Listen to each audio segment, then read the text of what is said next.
Le colonel François de Montagnac. Selon moi, toutes les populations qui n'acceptent pas nos conditions doivent être rasées.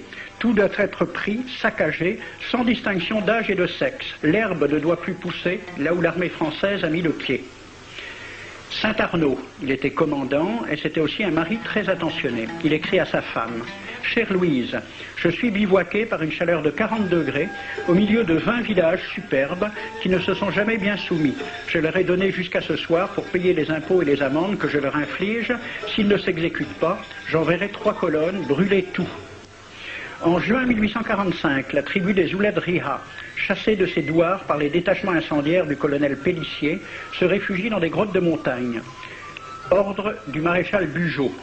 Si ces gredins se retirent dans leurs cavernes, imitez Cavaignac aux Béha, fumez-les à outrance comme des renards.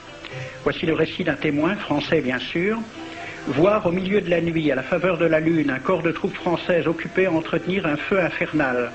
Entendre les sourds gémissements des hommes, des femmes, des enfants et des animaux, le craquement des rochers calcinés s'écroulant. Le matin, quand on chercha à dégager l'entrée des cavernes, gisaient des bœufs, des ânes, des moutons. Parmi les animaux, entassés sous eux, on trouvait des hommes, des femmes, des enfants. J'ai vu un homme mort, le genou à terre, la main crispée sur la corne d'un bœuf. Devant lui était une femme tenant son enfant dans ses bras. Cet homme avait été asphyxié au moment où il cherchait à préserver sa famille de la rage de cet animal. On a compté 760 cadavres. Le 8 mai 1845, Saint-Arnaud découvre 500 Algériens qui s'abritent dans une grotte entre Ténès et Mostaganem. Saint-Arnaud ordonne à ses soldats de les emmurer vivants. Il écrit: « Je fais boucher hermétiquement toutes les issues et je fais un vaste cimetière.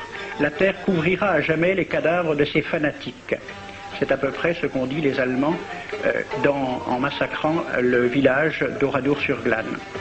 Montagnac, toujours lui, le colonel. Voilà comment il faut faire la guerre aux Arabes. Tuer tous les hommes jusqu'à l'âge de 15 ans. Prendre toutes les femmes et les enfants. Vous me demandez ce que nous faisons des femmes que nous prenons? On en garde quelques-unes comme otages. Les autres sont échangées contre des chevaux et le reste est vendu à l'enchère comme bête de somme. Toujours au nom de la civilisation. Nous rapportons un plein baril d'oreilles récolté pair à pair sur les prisonniers. Il contient même celle d'un de nos 58 gendarmes morts de maladie.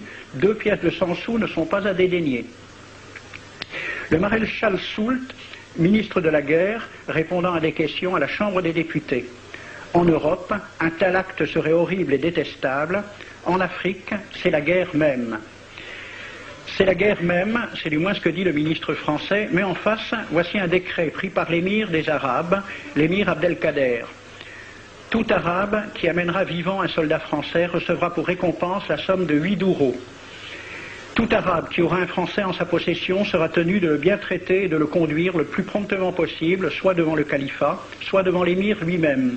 Dans le cas où le prisonnier aurait à se plaindre de mauvais traitements, l'Arabe n'aura droit à aucune récompense. À la lecture de ce décret, question d'un soldat algérien: « Quelle récompense pour un prisonnier vivant ?» L'émir répond: « 8 douros. » Et pour une tête coupée, l'émir répond: « 25 coups de bâton sur la plante des pieds. » De quel côté était la civilisation?